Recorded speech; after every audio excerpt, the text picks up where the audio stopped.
Hello, Global Theater. My name is Jerry Fialka. Today is October 8th, 2024. We want to thank Rob Grant and his amazing podcast. I'm probably wrong about everything.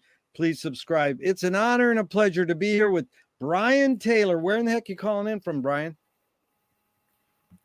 How do you do? Sorry, I'm just realizing I have the other window open. And okay, now you were. I was hearing you on a 2-second delay there as well. So now, what was the first question? Where are you calling in from? Calling in from Toronto, from relatively downtown Toronto, near the edge of the ancient lakeshore. How cool is that? The first question is, what is the best thing for a human being? Wow. Yeah. What a fantastic question. The best thing for a human being, love. I'm gonna say, try to avoid the obvious. Abundance. For there to be too much rather than not enough. I like that. That's amazing. Because first of all, love is the answer I get the most. I agree. As a homeless musician in Venice, once wrote a song called Nature Boy that's everybody's done, from Nat King Cole to Miles Davis to Lady Gaga, is the greatest thing you'll ever learn is to love and be loved in return. And now abundance, I never get that answer, but that is freaky because I just read Finnegan's Wake with people from Dublin on a Zoom, and on page 342, check this word out: circus dances. Instead of circumstances, he changed circus dances. So I love that word. Nice. Dance in abundance. What's your favorite form of information, Brian? How it comes into you? Reading, I'm one of these guys. I love to read. It's probably my favorite way of, I feel most at home with learning and taking in new information when it's kind of on my own pace and I feel like I'm alone. It's just me and the page, or me and the writer, or the multiple writers. I love all forms of information, of course, but I'm very much I am a pretty print-oriented kind of a guy. POB. So here's the divert question, Brian. Did you become a reader, one, because your parents told you to, two, they did it as an example, or three, on your own? I mean, probably all three. It was, this would be pushing the boundaries of what I can even remember. Like I know I showed up at kindergarten already able to read fairly well. Yeah. Enough so that I'm told that I like read to the class sometimes, like in this, like whatever simple stuff we were assigned to read was easy enough for me that I wasn't struggling with it, was able to do that. I'm sure that I was self-directed, that as soon as my parents definitely did a good job of, encouraging me to be smart and use my brain and stuff. But I think that I was self-motivated as soon as I got the hang of it and started realizing how much fun you can have reading about dinosaurs or the solar system, or some Roald Dahl books that I was into when I was quite young, and that sort of thing. Cool. So why do you think humans collect or gather information? It's our adaptation, that it's our thing that we do, that it's our knack for surviving. I mean, that's we're very vulnerable in a lot of ways, at least as we are. If you imagine us as we are, minus the trappings of civilization, then we are very vulnerable creatures and are going to need to rely on our not just our own personal wits, but our collective wits that we can gather together to know, where the predators are, where the pitfalls are, what plants are poisonous, all that kind of thing, how to stay warm, how to make fire, these kinds of things. I think originally it certainly does. I mean, I'm not like an evolutionary biologist reductionist that way or something, but there's such a strong survival and adaptation and success factor to collectively gathering information and being able to trust each other that we can collectively gather information and act on it. That's such a huge factor. I can only assume that we like to me, I feel like the less survival oriented pleasures. There are many gourmet pleasures to gathering information, and even you can not even just pleasures, but you can create new levels of success that are sort of strictly unnecessary. Uh, but as much as those are pleasures, I feel like we also are hardwired to find any new information pleasurable because it has been the number one thing that has kept us living and breathing and warm and with full bellies over the millennia. Yeah. Do thoughts create emotions? I think that they can. I would say like mostly no. I'd say it's mostly the other way around. And that this is probably one of those like a pivot point where emotions create thoughts until you get enough of a grip on your thoughts that you can start the uphill battle of pushing the influence the other way. Maybe I think I'm just continually impressed by how people in general and myself as well, you can not realize how your emotions are determining or generating your thoughts, or you can in it some oftentimes in retrospect years later you'll realize, why was I even thinking like that? I don't identify with those thoughts anymore, and it's the only explanation for why I used to think that way is because my emotions at the time were either limiting me or they were motivating me to see things a certain way, or I think that's a pretty general condition. So I'd say it's mostly emotions creating thoughts. Really good, Brian. Thank you. Fill in the blank. I don't know what I think until I imagine saying it to someone else. Oh my God, that is good. Imagine saying it to Right. someone else. Yeah, because McLuhan says, I don't know what I think until I say it. Joan Didion Right. says, I don't know what I think until I write it. Most people are saying to me in recent years, I don't know what I think until I do it or experience it.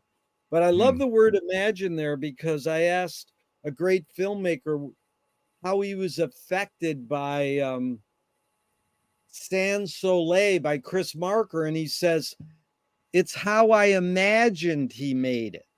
Now, he Hmm. could have studied how Chris Marker supposedly made this film, Right. in film history or blah, blah, blah. But he said, how I imagined. So I like Hmm. how you imagine saying it to someone else. That's like a double step. Very good. So, can humans think without language? Yes, I am what's the word? I'm generous in my that's not that. I have an expansive definition of what thought and thinking refers to. It definitely doesn't require words. Yeah. And I think that you can I think thought precedes language, I would say, and that it's a that takes a long time to get a grip on what's going on with thought to condense it into a language, maybe. But I think you can think without language, and but maybe it's or it's possible to think without language, but it might not be possible or not easily possible. It might not be easily accessible for a lot of people in our society who we this is sort of a famous dilemma of how do I stop the chatter up here? If I stop the thinking if I wanted to? And people find that Yeah. no, it's actually much harder than you might think. But I think Well, that you that's can still think after that. yeah, you're anticipating a lot of questions, so this is very good. Chomsky says a language is not just words, it's a culture, a tradition, a unification of community, a whole history that creates what a community is. Brian, what do you do when language doesn't work? When language breaks down, what do you do?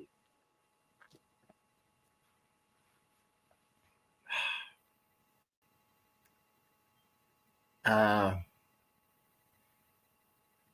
try again, I suppose.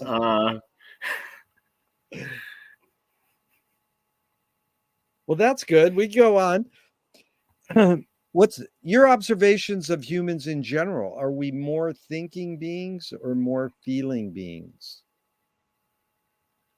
I think we're more beings. I think that similarly to I was saying before, I think there's probably it's probably rarer than we're used to thinking about it for it to be an either or.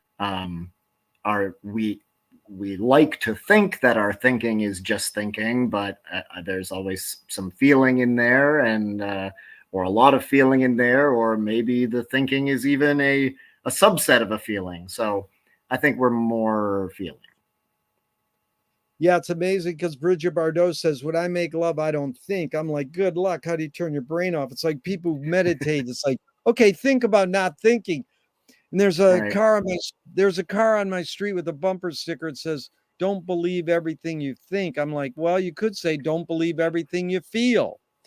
So here's Yeah. two questions from Alan Turing in the 50s. One, is thinking a function of the soul? Damn. A function of, I mean, obviously, from first principles here, I'm not 100% sure what any people mean by soul or what soul is, but I'm imagining soul as something that doesn't really have any function, but that soul might be the space in which the best thinking or feeling happens. Primary thinking or feeling perhaps takes place in that, and it enables it. But I don't know about a function. I think that the soul could, if we are ensouled beings, we could go our whole lives without ever using our soul to think. It'd be okay. We wouldn't be failing. It wouldn't be a failure of your soul. Really good. The second Turing question, Brian, is can machines think? Yes, that's the amazing thing going on right now, is that we're so determined to have some separation between thinking and feeling that we are embarked on this amazing exploration of feelingless thinking. That of course the machines can think. They're good at thinking. I Yeah. would I would hesitate to. There are all sorts of other qualities that I would hesitate to ascribe to these machines, but thinking, they can definitely do that. Do you more pursue happiness or more pursue meaning? Ooh, that very intertwined, really. Ooh, I feel like I'm most thrilled by new meanings or rare meanings, or um, that I almost feel like I'm happiest, or if I'm a moth drawn to a flame, that the flame is meanings, and that's when I pursue happiness, I'm pursuing meaning a lot of the time. So, oof, I don't know. I think I might just have to refuse to choose. No, that's really good because this is the deal, Brian. You don't have to answer the question. It's basically just prompts to talk and to Right. say, I don't know, or I can answer, or as you said, I refuse to say, that's fine. I welcome that. I also welcome tangents, stories, anecdotes. So this is really good. I got the question from Viktor Frankl's Man's Search for Meaning. He said that Mm. meaning tends to last and happiness doesn't necessarily last. But the next question is about Right. consciousness. Does the brain more detect consciousness or create it?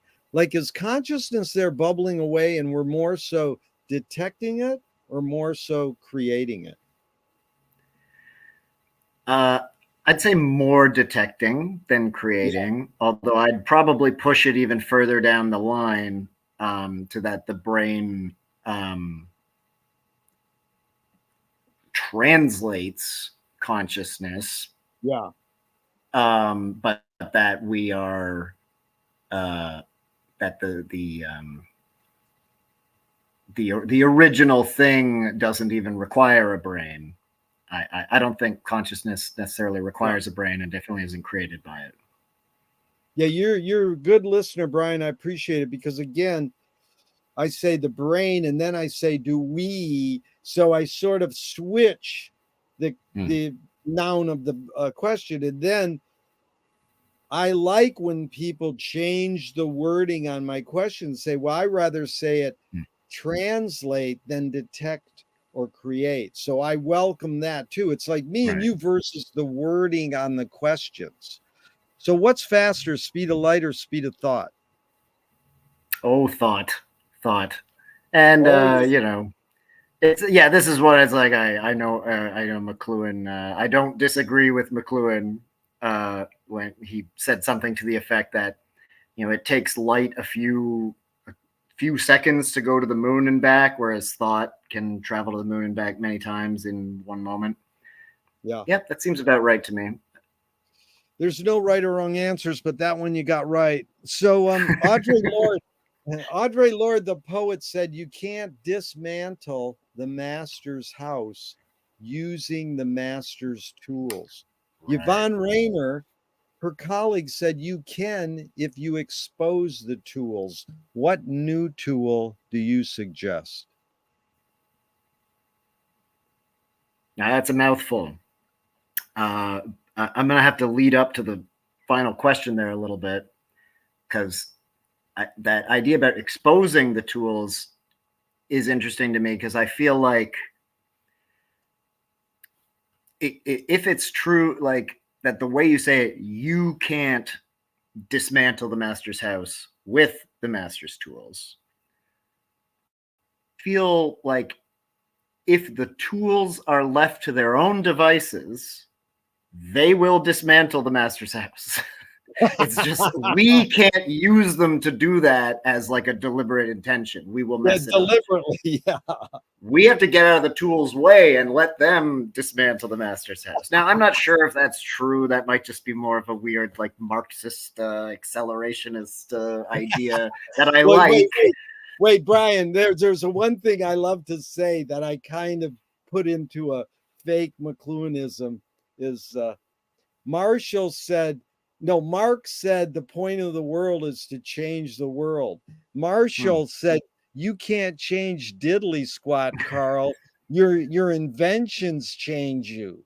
And right. that's a real major reductive thing. Now there's variations, but it is interesting you brought up Marx there because I like that. Just let the tools destroy the fucking house themselves. Okay, and no one And ever for listens. for a new, but what tool would I suggest would be the simplest possible.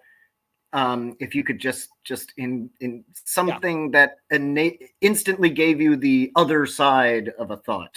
Any thought you go have, ahead. it shows you the other side Yeah, as well. yeah, That if people were forced to deal with that all the time in the right way, yeah, then that might get it done. yeah. Because the real hidden question is what tool do you most gravitate towards? And then you can add the word new if you want, and you can add the word dismantling the master's house. So Right. you're saying the tool is another side, the other side of thinking, or another way. What? How would you describe it in a line? Now, your main tool. Always just seeing things from another way. Yeah, And I guess the first other way to see it would be the whatever is the most opposite way, and then yeah, maybe you can fill in yeah, more points around the star or something. But yeah. What new toy do you suggest? Ooh. Hopefully this is going to be coming time soon. There's been some studies to this effect that we'll be able to make our skin transparent. They did some studies. Apparently, there's some like simple, cheap yellow food coloring substance that turns the skin of mice transparent temporarily and with no ill effects.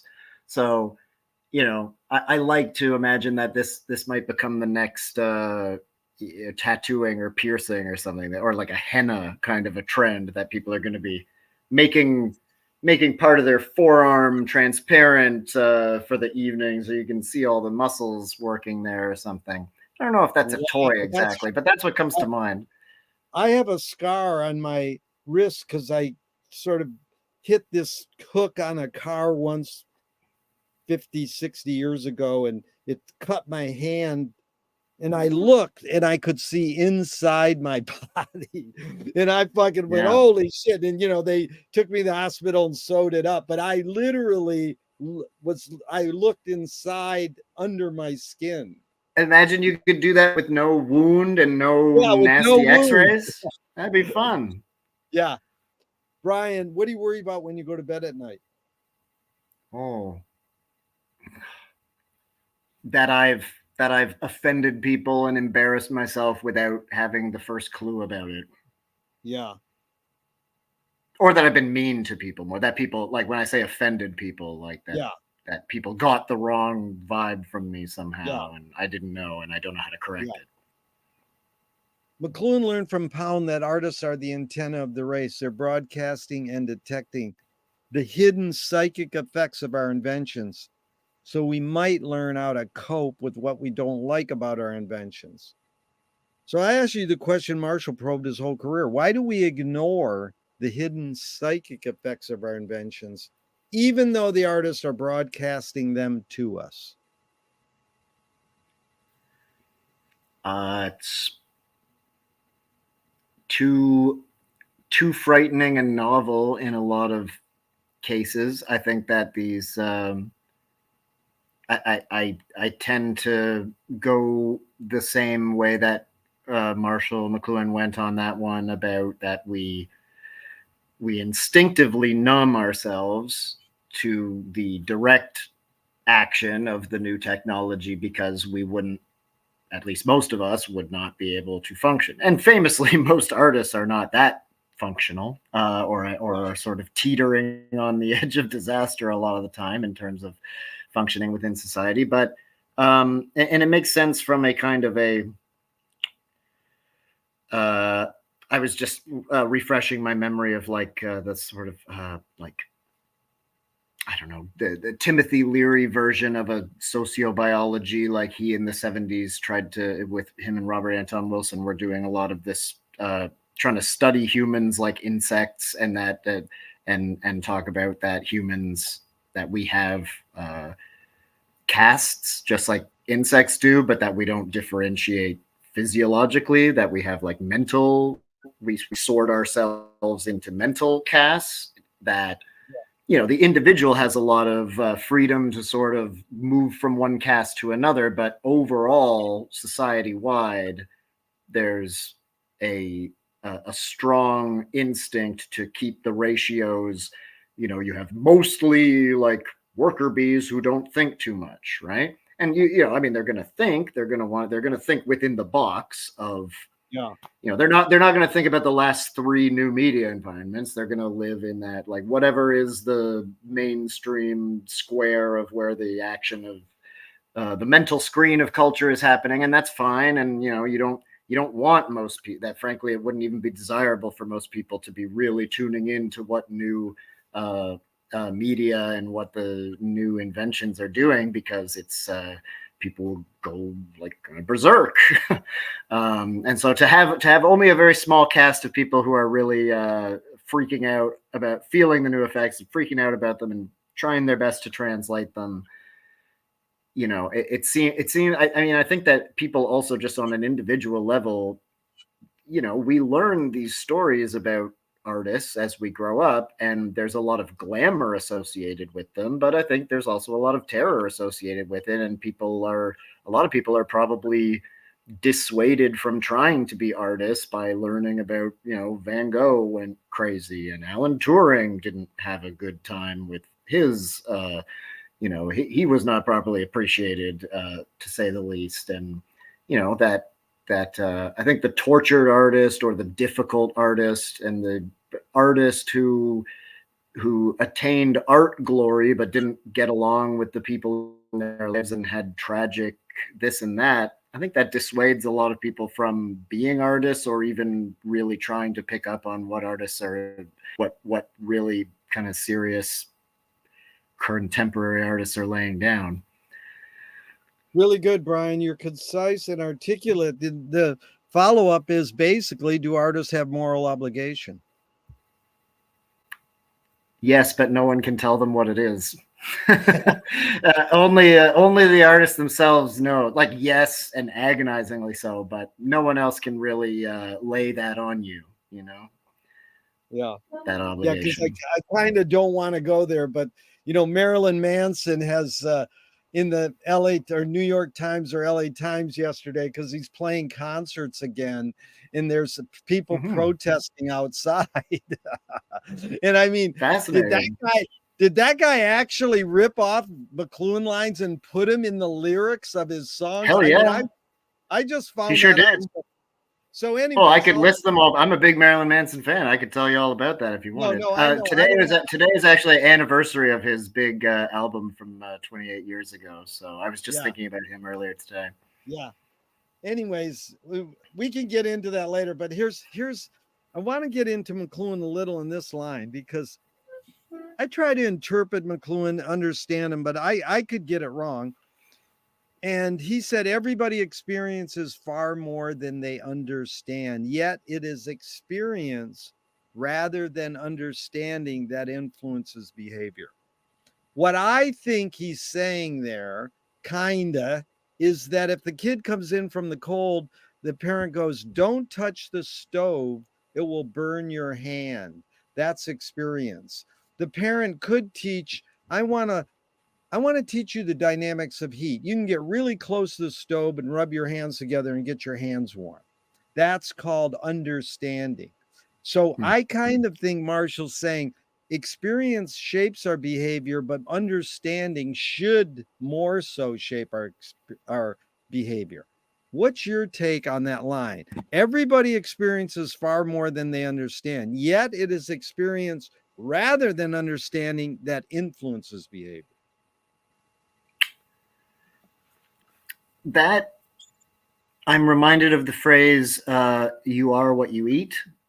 Yeah. And we all eat a lot more than we retain, and make use of. And if we eat really poorly, then we retain and make use of even less. So I'm sort of seeing that as a bit of an analogy to experience versus understanding, like, and that it's the experience which shapes us. And if you're, eating this kind of food rather than that kind of food, that's going to, it forms the substrate of how you understand things. Yeah. The very material of your brain is built out of X food rather than Y food, then that might, that's going to affect how you understand things without you even knowing it. Very good. Are you more afraid of new ideas or old ideas?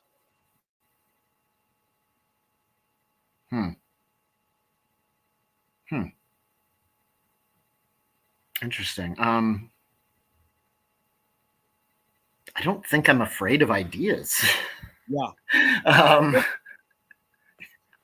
If I had to choose, I'd probably say old, because I'm a big, like, I'm all about, in the same way before, like where I was saying my happiness is tied up with meaning a lot of ways. In particular, my favorite thing to do is come up with a new idea. That's great pleasure to me. It's my favorite thing. So I'm downright unafraid or anti-afraid of new ideas. But I don't think I'm afraid of people, and I'm not any more afraid of older people than younger people. Yeah. Can you conjure up your earliest memory ever, or one of them? I remember I do have a memory of moving into a house that I ended up growing up in all the way to the same house I moved out of. I have a memory of moving into that house when I was 2 or 3. I think 3. Very vague memory. And it was particularly, it was the idea that I had been assured that, like, my bear, my comfort animal, I'd been assured, like, don't worry, it's on this truck. You're about to be reunited with you. This moving truck has got your bear. Don't worry, you're about to be reunited with your bear. And that was, as this moving truck was pulling into the front yard of this house. I think that's the earliest I know of. Is memory more a curse or more a blessing? I gotta go blessing. Yeah. Gotta say blessing. Doesn't matter. Even if my personal experience was that it's more a curse than a blessing, I would just consider myself unlucky. Like, I was just on the unlucky end of the human experience stick there. But I think ultimately it's got to be a blessing, because it is such a blessing. Like, this is your circumstances on any given day are obviously affecting how good you feel about things, but my whole sense of who I am and what my own quirky, idiosyncratic personality and history is, and the things I'm interested in. Oh, this is all memory based, like memory is how I entertain myself on a minute to minute basis and keep a smile on my face most of the time. You can't really, it's tough to rely on the new day to keep your spirits up. I like that word, smile. Thank you, Brian. Tell me someone within your immediate family who had an impact on you, kind of like a role model, and what specifically was that impact? Within my immediate family. I'm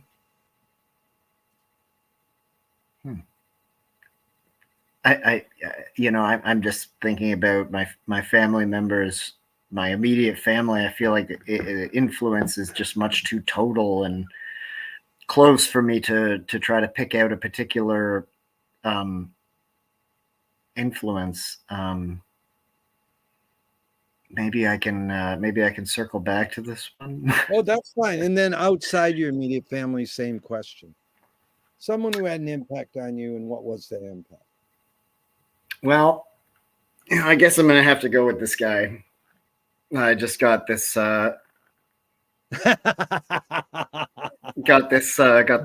this shirt recently because it was 20 something years ago that I was a Church of the Subgenius fan and a Marshall McLuhan fan, and then my head was turned upside down by the discovery that there's this guy sitting right in the Venn diagram between those two things, who's like a controversial figure who is associated with Toronto of all places, and it's been a wonderful rabbit hole ever since. Yes, tell us one thing you got from Bob. What's one impact that you got from him? You can say fuck the haters for 20 years and that you'll put up with a lot of hate, but you can make your own decision about what it is you're doing. And if you're lucky, in Bob's case, a minority of people here and there have gotten or vibed with what it is he's doing, and these days he's very much able to just ignore the haters and enjoy the admirers, and this is a guy who was like very intentionally provoking a lot of hate for a lot of time, and even in that case you can come through it. He just by not no compromise or no diverting from just by keeping a straight face for 20 something years. You can turn the hate into gold. There you go. That's alchemy. So, did your parents raise you a particular religion? Yes, Catholic. Me too. So, did you ever check out? Not officially. I always one of my I always remember this thing just back when I was first getting into the Colbert Report back in like 2007 or 8. Probably this was more 2008. There was some funny exchange where he was asking someone the same question. They're like, "You were raised Catholic, right?" And the person was saying like, "Yeah, but I'm not really. I don't really identify that way." But Colbert's like, "But you're baptized, right?" And he said, "Then you're still in, buddy." You know, it's like, yeah, you can in your mind, you can be like, "Oh, I don't really feel blah, blah, blah." But like, you're just lapsed, you know? Yeah, So there's I actually never checked out officially, but. no, that's amazing, Brian, because most people, I dropped asking that part of that question because most people would say whatever religion they were raised between 13 and 18, they checked out. So I just Right. usually drop that. So all of a Right. sudden, I ask you this question I used to ask, and you go into that. It's an amazing thing. You're still in because Yeah. there's actually a book. There's a book called Once a Catholic that has Oh, yeah. interviews with Marty Scorsese and Zappa, and it's amazing. Mm. Okay, it sort of sounds like the CIA. They go, "I was ex-CIA." It's like, Right. yeah, You can't ever leave. ex-CIA. But The here's the yeah. question, Brian: do you pray? And so, I'll say yes. Yeah. You know, not in a particularly conventional way, but yeah. If God exists, what would you like God to say to you after you die? Good job. Let's see. Right on, man. Something like that. Just, Yeah, I don't know. I would honestly, you know, I don't know what I think about my. I don't know what I think about God, and then especially don't know what I think about afterlife or a assumed confrontation thereupon. But if there was such a encounter, I wouldn't expect it to be especially verbal. But yeah, yeah, you know, I would want God to say like, yeah, I get it, it's okay, like, yeah, you fucked yeah. up, but it's understandable. Yeah. It's funny because Krasner says, I only believe in reincarnation in one of my past lives. And actually, Bob taught me a great line. Whatever happens to you after you die is whatever you believe happens to you after you die. It's pretty Right. good. So, do Yeah. evil people exist, or does evil use people as a vehicle?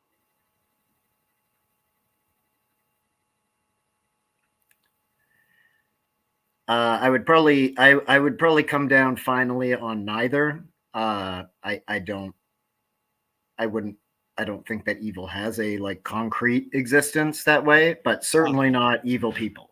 Uh, it's it would be, you know, pardon me, that was my cat's just scratching on the recent thing. If you heard a bunch of noises there, definitely don't believe that people are evil.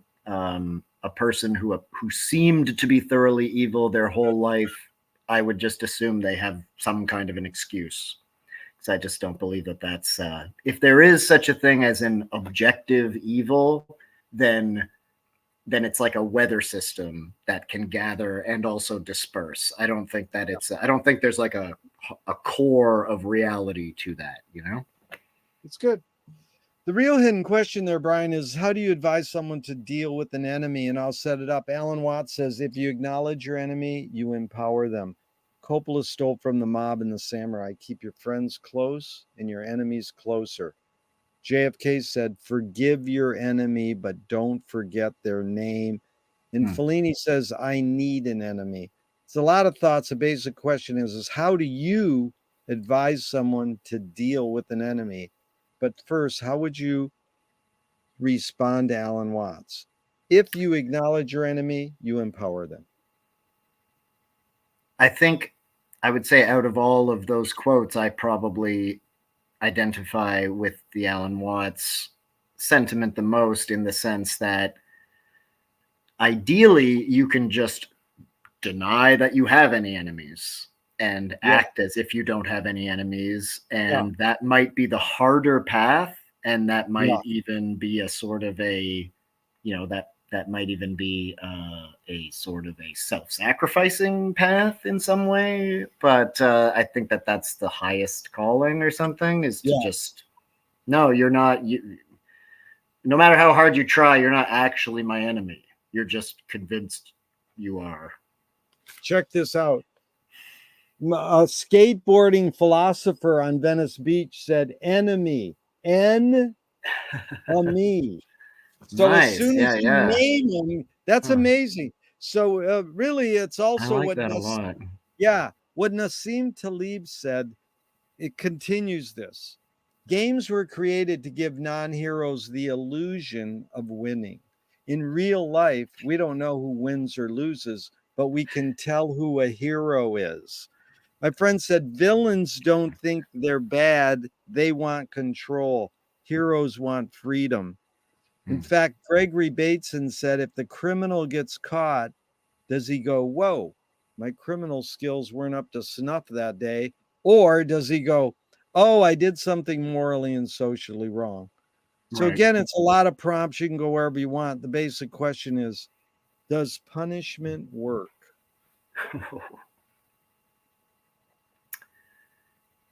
Sometimes.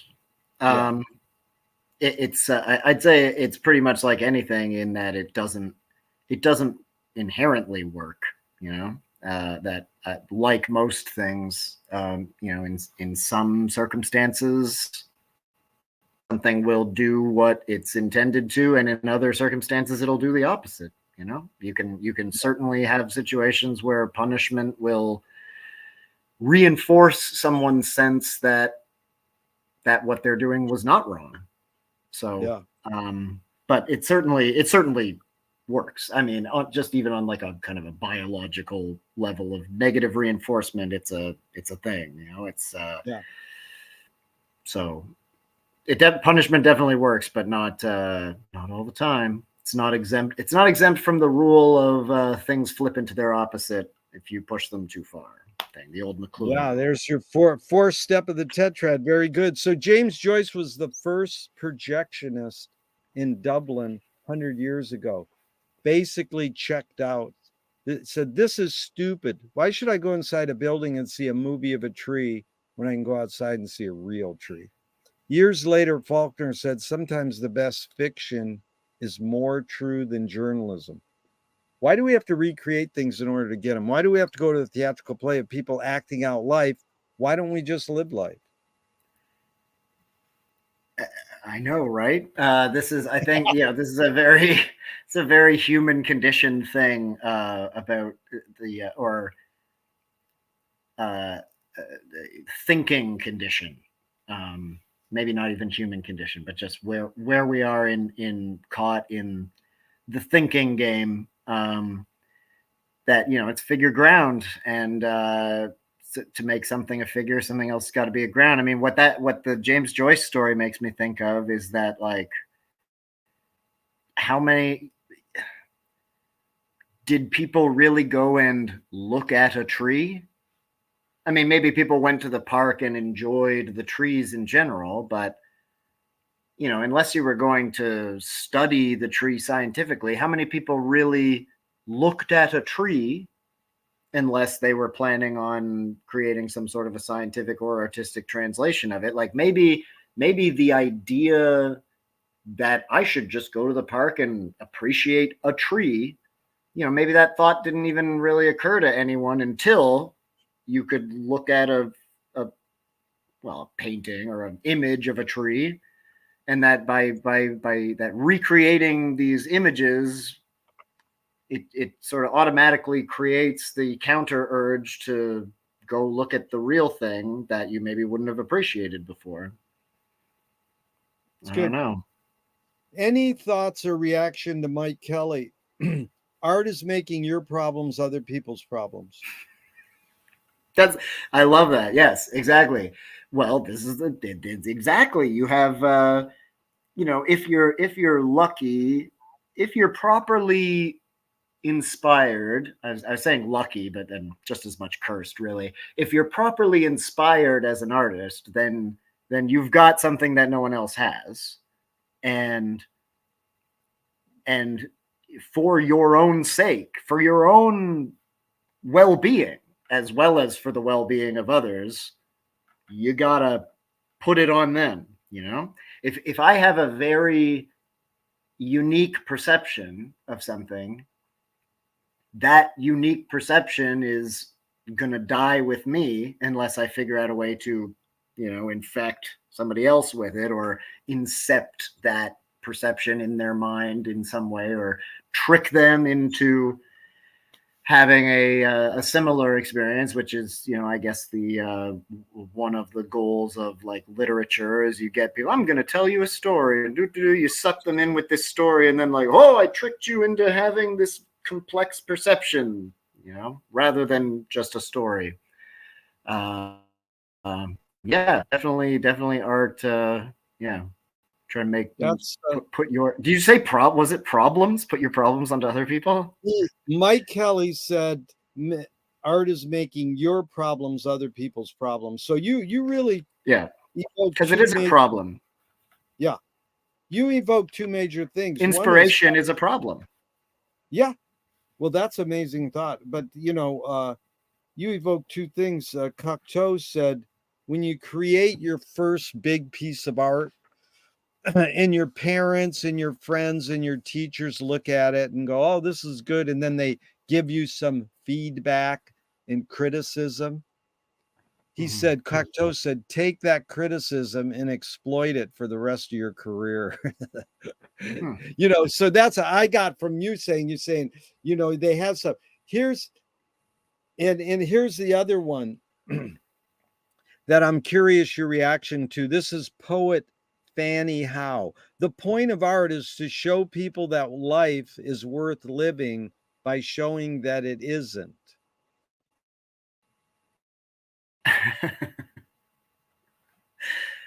That's funny. I guess my reaction is to sort of understand that in the sort of thing I was for, that like, and it's like, man, I can't convince anybody to go appreciate that tree. And it's like, okay, that maybe the only way to do it is a roundabout sort of reverse psychology of like, come appreciate it, and then that tree art is real tree.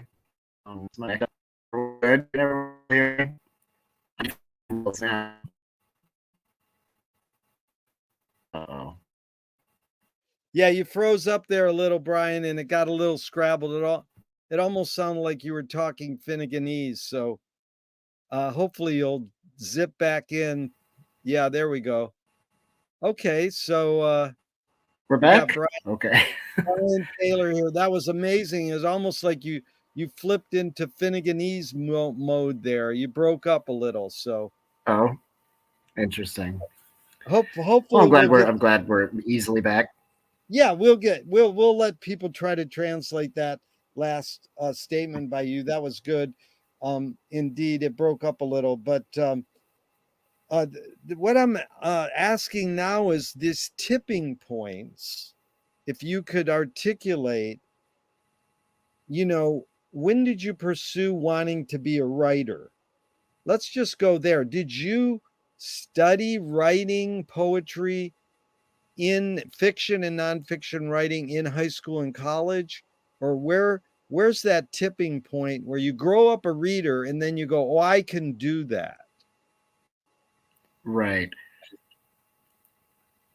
I tried my hand a little bit in a school setting. I never went to any post-secondary education, so definitely didn't study anything like that in college. And in high school, it would have been more extracurricular reading that really inspired me to want to try to be a writer as well. yeah, it wasn't it definitely not didn't do a lot of studying that in school in a way that inspired me. And so, but where is it where you're saying, and I mean, maybe you can talk about that. Where did you find McLuhan? And essentially what you are good at is being a critical thinker, or kind of Right. a deeper awareness of what's going on. Where's that tipping point? You're going along in school, and then is there something that kicks you over? Did you hear Marilyn Manson and you found out his lyrics came from Marshall? Or how did you discover Marshall? And how did you discover, oh, I want to write?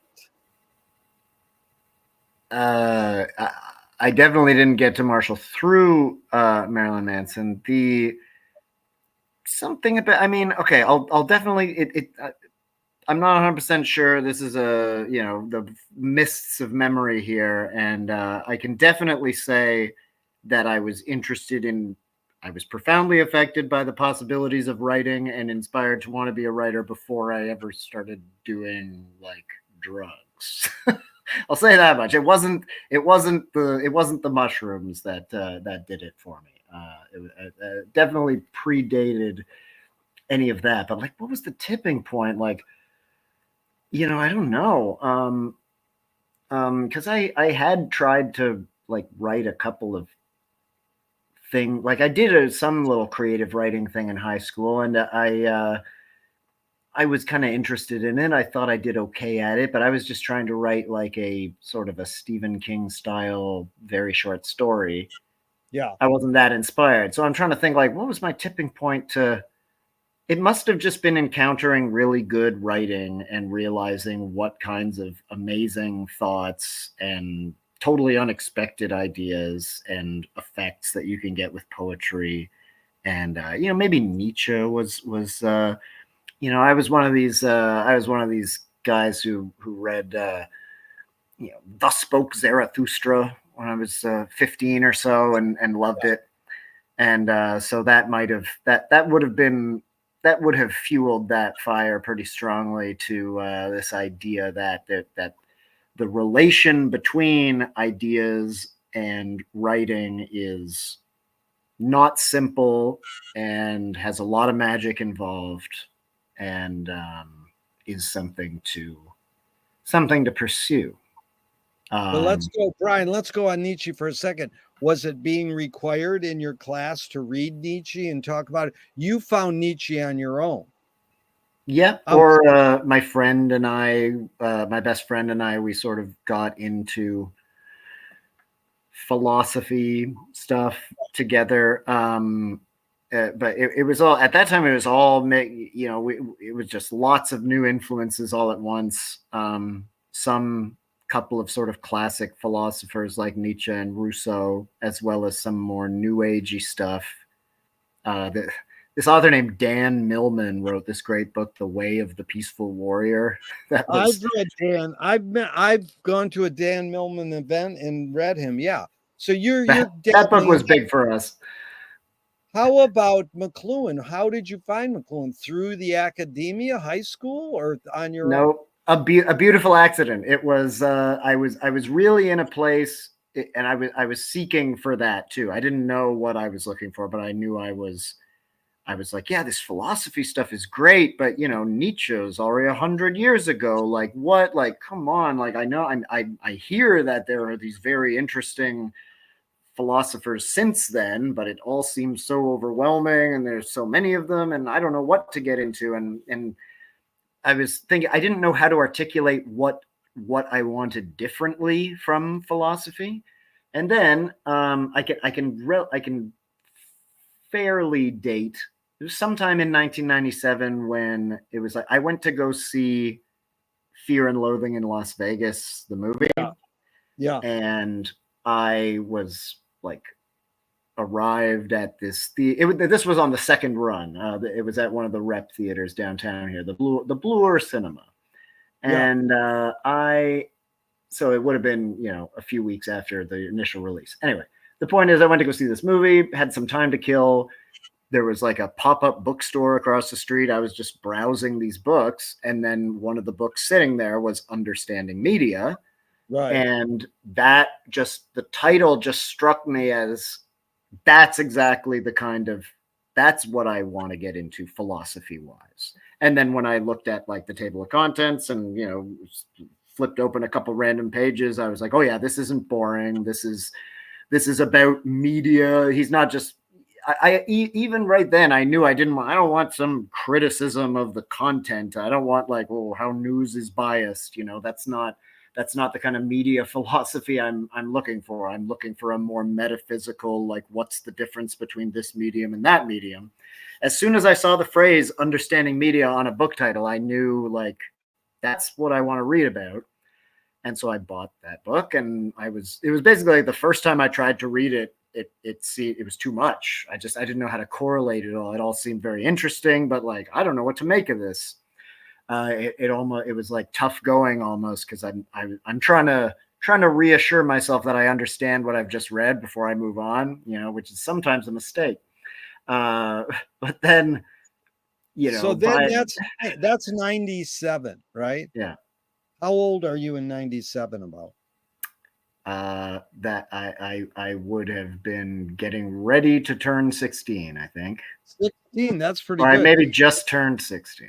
Yeah. So now what age did you discover Bob, and how did you discover Bob Dobbs? Through the Church's Subgenius book first, and then the Canadian Bob? Or first Yes. and how many years after that did you find Stang's book Church's Subgenius?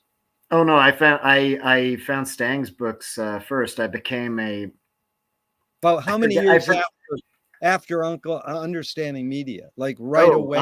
Like 2 or 3. Okay, so you're like 99, 2000, I got into Subgenius, and then 2002 was when I first learned about.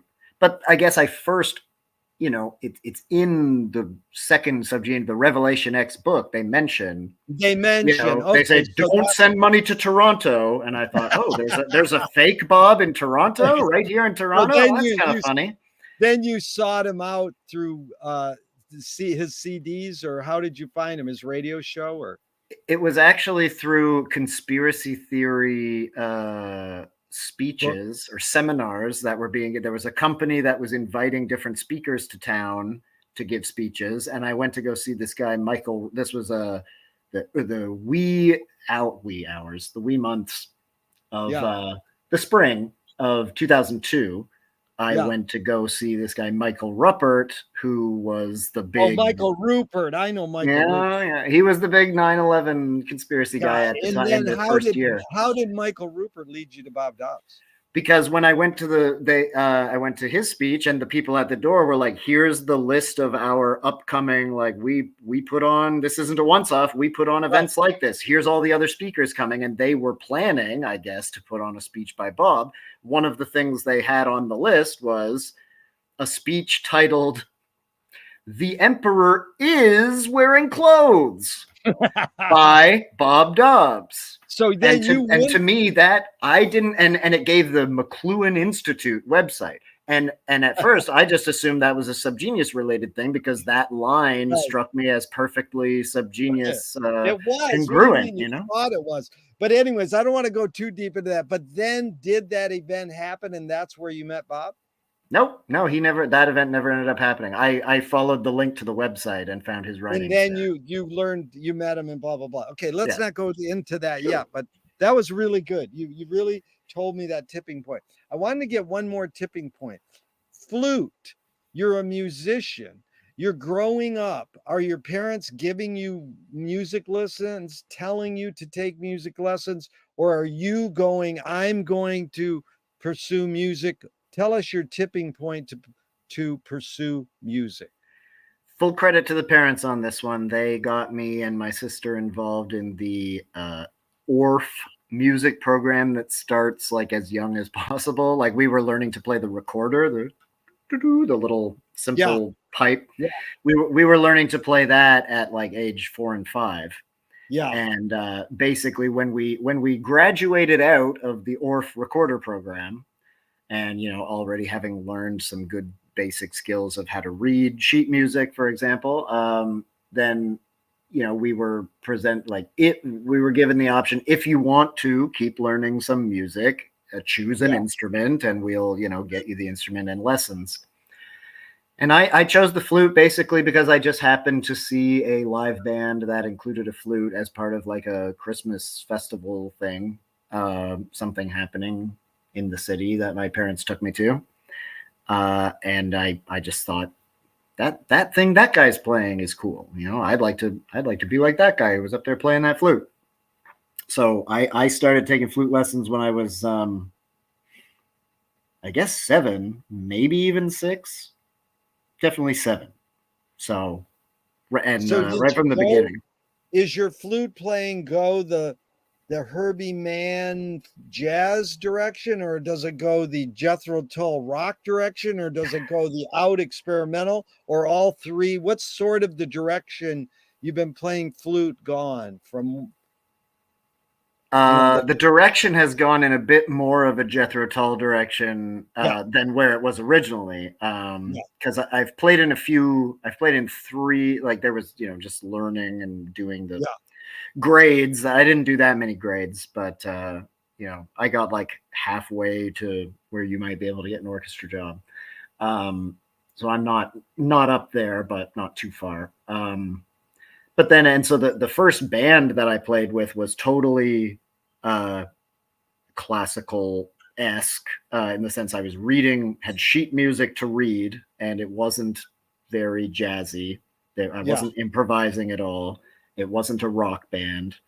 And that, amazingly enough, that guy who I was playing with is now has become something of a prominent Samuel Andreev.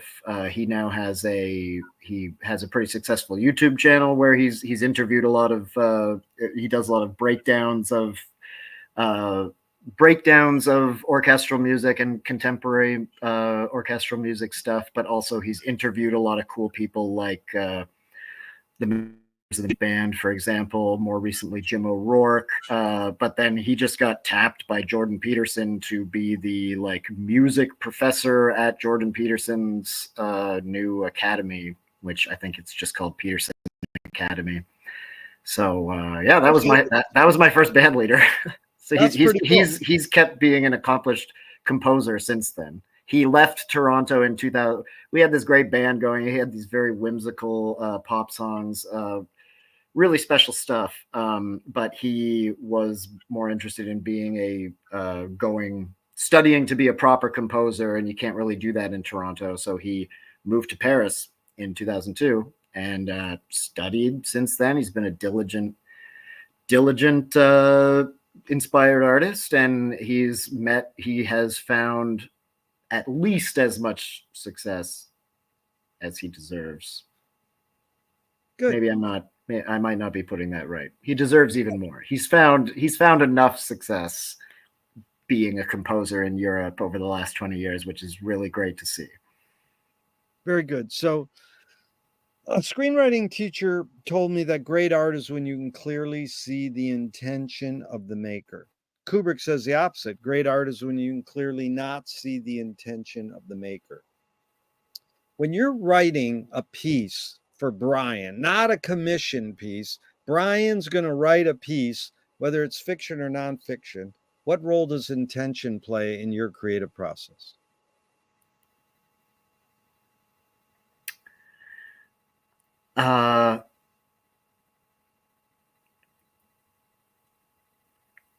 In terms of nonfiction, I definitely am hoping to come across pretty clearly and be as clear as I can, even though the only things that I would be motivated to really write about would be difficult to do that. So there's that, but maybe different on the sort of more poetic or fiction-y side. But I think that the really great art is where you can clearly see the artist's intention, and then at a later point you realize that wasn't it, or that there's more than that. or that at a Yeah. later point you clearly see a different intention or a bigger intention that includes the first one. Yeah. And if you can, that really great art, you can get that going like 2 or 3 stages of that. You can revisit something years later that you're like, wow, it was the best then. I thought it was the best then, and I didn't even see half of it then. And what I can see in it now I think it's the best, you know. But I think I clearly see what they were getting at now. But now I've learned that I might change my mind again in the future. It's really good, Brian. That reminds me of two of my heroes, McLuhan and Joyce. You can just keep rereading and like this like brand new. Okay, Duchamp said there's no art without an audience. How much are you thinking of your reader when you're writing something? Oh, completely. But I'm not imagining any particular reader. I guess the reader I would be imagining is pretty much me. But I'm imagining some reader. I'm not just writing for myself just to write. I'll talk to myself. Like I'll talk to the air, you know, if I want to do that. If I'm writing, I'm definitely thinking about trying to communicate something. And I guess I'm imagining a reader that has, you know, as much interest and capacity for what I'm writing about as I do. I don't have any particular other reader in mind, but I'm definitely have a reader in mind if I'm writing. It's definitely definitely to be read. McLuhan talked about how we invent things and extend our humanness. Knife and fork extends our teeth. Shutter in a camera extends our eyelid. Maybe even non-tangible, say religion or philosophy extends consciousness. What does the writing utensil extend for you? What humanness, whether it's a pen or a keyboard? The tongue, I guess, is the sharp tongue. It's a tongue you can sharpen in advance. Yeah, I mean, because writing is just the closest to just thinking, I guess. I mean, Yeah. to me, I don't know the thoughts that I have that delight me. They're not going to be translated into anything other than words. It might be difficult to translate them into words sometimes, but no one's going to have a hope of getting what I was thinking if I try to use colors or harmonies. So definitely got to use the words. They extend the thoughts. They extend the verbal thoughts and the tongue. It's great you said harmony because I'd love to hear your opinion. What's the function of music? I think it's almost food or medicine. Yeah. That it's definitely, it goes beyond just some sort of passing the time in a pleasant way, or like, occupying your attention with something vaguely pleasant. I really, I don't know. I mean, I've had the experience in the past where, I was various. I was feeling anxious, feeling bad because I was, withdrawing from a particular drug, and found that amazingly, live music for the duration of the time that I was witnessing really good live music, I did not feel my withdrawal symptoms at all. It felt like a temporary reprieve, like a balm, a kind of a balm that, famously, like, people don't know what to do if they're trying to quit, cigarettes or anything else. Like, there is no panacea of like, oh, this thing will definitely, like, the only panaceas that will definitely soothe your withdrawal symptoms is some other thing you can get addicted to, except for live music. I anecdotally, whatever, it's just my experience within a brief window when that was a problem for me. But like, that a very, very powerful experience that I had repeatedly, that, as far as I know, live music can strongly soothe withdrawal symptoms, like, as much as, like, I know, acupuncture, there was like a movement to try to replace like methadone with acupuncture back in the day, some people. Yeah. Something like that. Live music can do a similar thing. Cage was asked, "What's the function of music?" And he said, "My Eastern guru teacher said, music soothes the soul and makes it susceptible for divine intervention." So that's what I mean. Yeah, You're saying it sort of soothes your soul. So I I'd like that. second that. Yeah. So this is my friend. He says the 3 T's of music are technique, theory, and taste. You've learned how to play the flute. You know the structure, read notes. How does one acquire taste?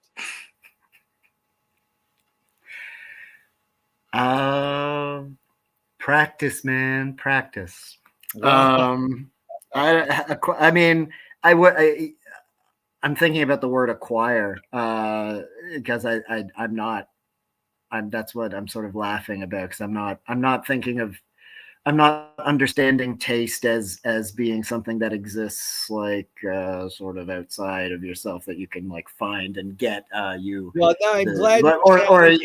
Yeah. yeah You say you're challenging the word, Brian, you're challenging the word choir, because that's yeah just the word I chose, but it's good yeah because why did Bob become a Frank Zappa freak and not a Pat Boone freak? right Bob got some root from black music, whether it's Motown or greasy LA yeah R&B. And one of the greatest things he ever said to me was, Frank reverently satired what he loved the most. So yeah they called his music jungle boogie. They said he played a 6-day run in LA once at the Palace, and the LA Times said he ran his black singers through jungle boogie music. And that's when the song was out. And so the first thing he played the next night with the black guys was jungle boogie, chicka chicka chicka chicka. yeah And then that's satire, but it's funny because most people go, how do you acquire taste? And they say exposure mm. and experience. And that's funny. You said practice, so I like that. But here's the follow-up, Ryan, because it's related to Marshall. So this is what Marshall said: song is slowed down speech. The reason cultures have different musical tastes is ultimately connected to language difference. Now, right most people, I ask them, what do you think of that? Well, it's a little complex because Marshall's saying 2 things there. Song is slow down speech. The reason cultures have different musical taste is ultimately connected to language difference. How do you break that down, or any thoughts on that McLuhan line? I love that line. Um, uh, and yeah, that's a pretty meaty line on its own. And yeah, the idea. I mean, it's weird because these days, like our culture is so difficult to define as opposed to other cultures anymore because it's all sort of collapsing into the same space, and people are remixing every influence they can find, and that's what we have a taste for or something. Uh, as our like that is our cultural language is a big almost demolition derby of all the previous cultures, and that informs our taste in new music that captivates this culture. But yeah, I mean the rhythms of language, the rhythms and the music of language. Obviously, we often don't pay a lot of attention to it, but we have some very particular habits for how we do the melody of our speaking. The pitch goes up and the pitch goes down, and we have there's something musical about it that we don't think about a lot. So those subconscious preferences are going to inform our taste in what we like in art speak, slowed down speech.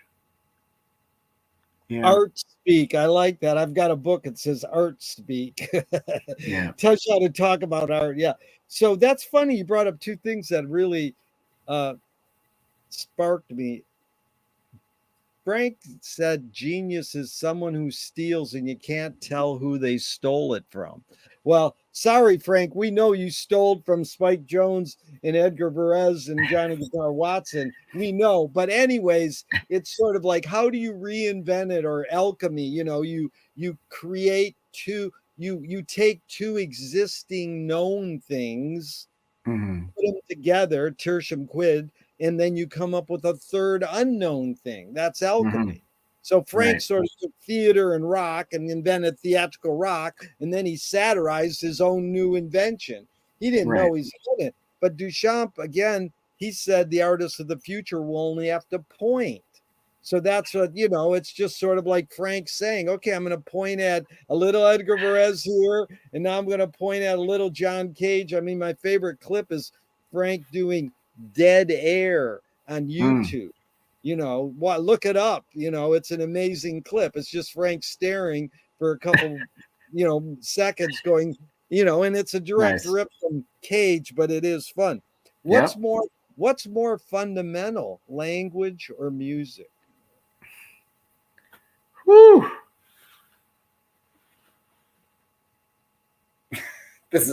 We're getting to this is the championship round now. This is a real difficult one.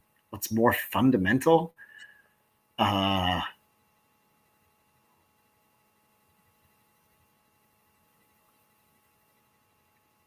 can imagine ways of choosing either, but I guess I'm probably going to say language, and put music as a type of language.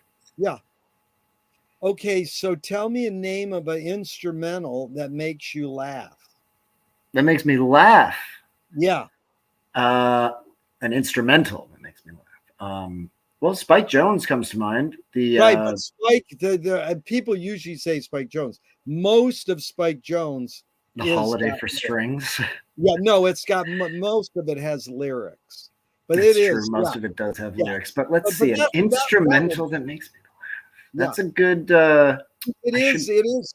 It's almost like I should say, tell me an instrumental that makes you laugh by someone who is more an instrumentalist than a songwriter with lyrics. But anyways, that's fine. You know Right. what I'm No, saying. that's a good question. In any ways, how could music make you laugh? It doesn't have words. It's sort of Right. like, that's Oh, absolutely. No, I have no problem. A thing just on like a pure nonverbal joke of just timing, and then yeah. an unexpected or outrageous sound at a given time having been set up by previous. You could tell a joke without words that way. That makes sense to me. Maybe I'll think. I feel like there's definitely something, and I Well, yeah, should I'll have a tell good you answer for that one. two that come up. I mean, the best, most purest is Thelonious Monk, because he's not known as a verbal, a lyrical, a person who writes music with lyrics. He can make you laugh. But the other one that people say is Benny Hill's soundtrack. Oh yeah, that's a good one. But But again, you know what actually just came to mind for my own. There's this particular Sun Ra piece there you that go. Wow. that has like a bit of a. It's like, but I guess it's not. It's an instrumental. There's a sort of a, like, the theme of the song is as if it's like this kind of like cosmic train, Yeah. But it takes so long. Like the distances are so vast. There's this one Sun Ra song that has this like really kind of slow chug to it, and Yeah. it goes on for a really long time. And I just always, I and know it's that like, song. I and love that. Yeah. that makes me laugh. That one definitely makes me laugh. No, what Nice. makes me laugh about Sun Ra, having consumed him for many, many years and seen him live many times, is Rolling Stone magazine had an ad for a Sun Ra record. And it was like, first Sun Ra album on major label. It's like, who gives a fuck? He already put out 200 albums on his own. I could Finally. give a fuck that it's on a major label. Yeah. Like, you're trying to legitimize Sun Ra by saying it's on a major label finally. He sold records out of his fucking car for years, and he made the album covers himself. Anyways, Yeah. Well, Sun Brian, Ra on the red carpet for the first time. Okay. Yeah. no, he's the master. I love Sun Ra. So I asked for 90 minutes. We got about 10 more minutes. So I hope we can do a part 2 because we didn't even dabble into McLuhan at all. But I wanted to Sure. go into a couple more on music, and they do cross over. This is Ruth Draper. The key is to bring the audience up onto the stage and into the scene with you. It is they who must give you even more than you give them in the way of imagination and creative power. That sounds good, but how do you do that? You're someone who performs music in front of an audience. How do you bring the audience up on stage with you? I mean, without literally doing it, which is something Sun Ra would do. Right. I'm going to say it's difficult for me to answer because I don't have experience doing that directly because that's not my job in the band, you know? Right. Like the band I play most with these days is called Martian Crisis Unit, and we get a lot of audience interaction with like our front man or front couple. But you Engaging sense, with the Brian, audience and going out there. I'm just over there, you know, being right, looking, but trying to you look handsome. sense, I mean, you're part of it. You sense, how do they do it? How does that happen? I mean, just in a few words, how does that happen? You lure the audience into that experience because you're giving them this, you're laying down this blanket of sound behind them swooping the audience up. I mean, how does that happen? Is there any word in any words can you put it? I mean, like the audience, often if the audience is there at all, they're eager to get into it and they Yeah. only need the least invitation. So it's almost like just like extending a hand or Yeah. something. And then they'll like, you know, even if they can't reach you, they may reach their hand out and then boom, there you Yes. are. Whereas from my perspective, I guess it would be more like just trying to be a little bit personable or like unpretentious or something like Yeah. to not present a wall of like I am a professional musician and I am just Yeah. playing music. That just being even a little bit personal, like some sort of a facial expression or something like a funny anything can from my perspective can help the audience get into it. But this is actually like the importance of the audience. This is pretty crucial to what and to tie back to Cage. We during the there was this unpleasantness in recent years where live music was not happening, and a lot of people who were used to playing in bands and playing a lot of live music, they were doing shows like this, rather than getting together to play music. They were like, let's make a little virtual room and our band will appear in this window and you all will appear in those windows and we'll play for you. My band was like not interested in doing that.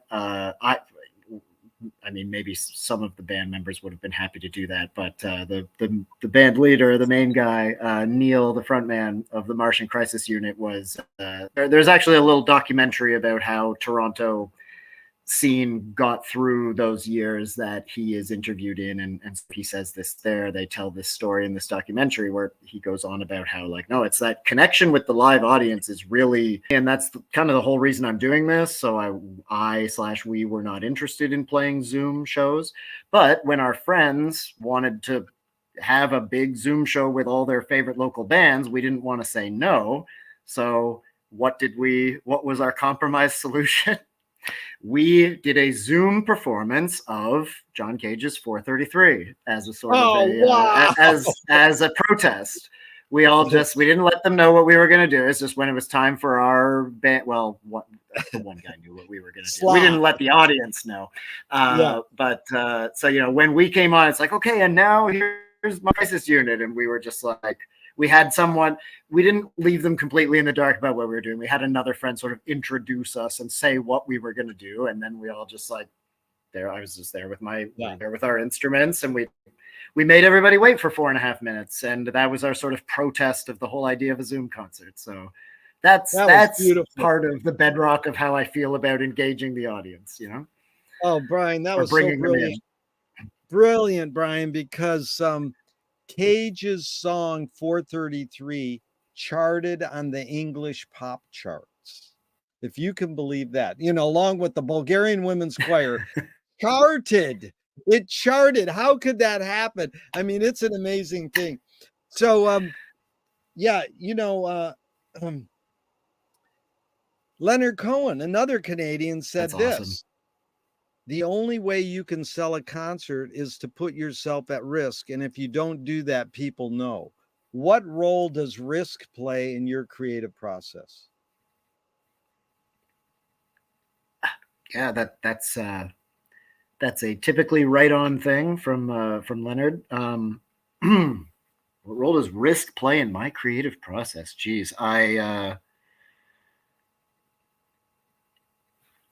yeah, I mean, I guess it's fundamental. It's like you can't have one without the other. If I am, I, you know, on the eve of a concert, I would like to feel that there's no risk. Like, it'd be like, I know all my parts or I know all my lines or something. But if you're going out there to perform, there's still a risk that you're going to blank somehow.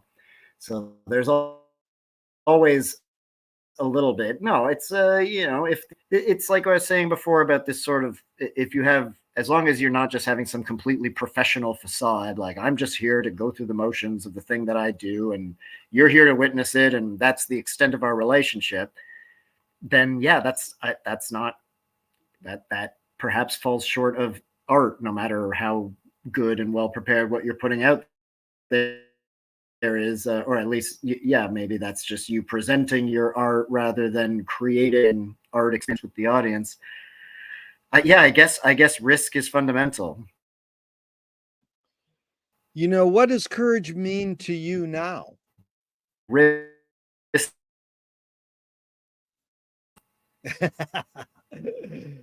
we had breakup again. What does courage Are we mean back? to Am you? I back? Yeah, we're back, Brian. Very I good. had breakup What again. I think the punchline was smart, but I'm not sure you said it. What does courage mean to you now? Oh, geez. Courage to me now, it really does have to do with this idea of being true to myself and what Yeah, I know and what I know I want to say. Uh, yeah, even if I might reasonably foresee that people are going to misunderstand it or not like it. That's courage. And that's what I'm thinking about saying, language wise, but in a more musical sense. Like for example, we have a song called Human Z. That's about a human chimpanzee hybrid. And they, I very much enjoy the song. Anyway, but the point is, the original plan was that we were going to introduce this song by the whole band was going to do these kind of monkey screams. We were all going to do like a and build it up for, and then like we're all doing this, and then when it gets big, then the drums come in and the song starts. Somehow, over the course of a few practices and shows, it ended up just being me doing that. I don't know. The other band members weren't feeling comfortable trying to do a scream into the microphone that way. And yeah. so once it kind of became clear that like people were hoping that I would just cover that, then I'm like, well, I'm going to have to really give her. And I don't necessarily feel that comfortable doing that silly laughing and screaming into a microphone where it's like a room full of people. And that's right now, like before the song starts, that's the only thing. I'm the guy who's making these silly noises. So there's definitely has been some courage involved in like, okay, time to do the silly ass chimpanzee screams. Like it doesn't necessarily, I don't necessarily look cool doing it, but maybe maybe it's good on the other side. Maybe I look free, but I hope I look like I'm having fun. I hope it sounds good. But there's some courage what does courage mean to me?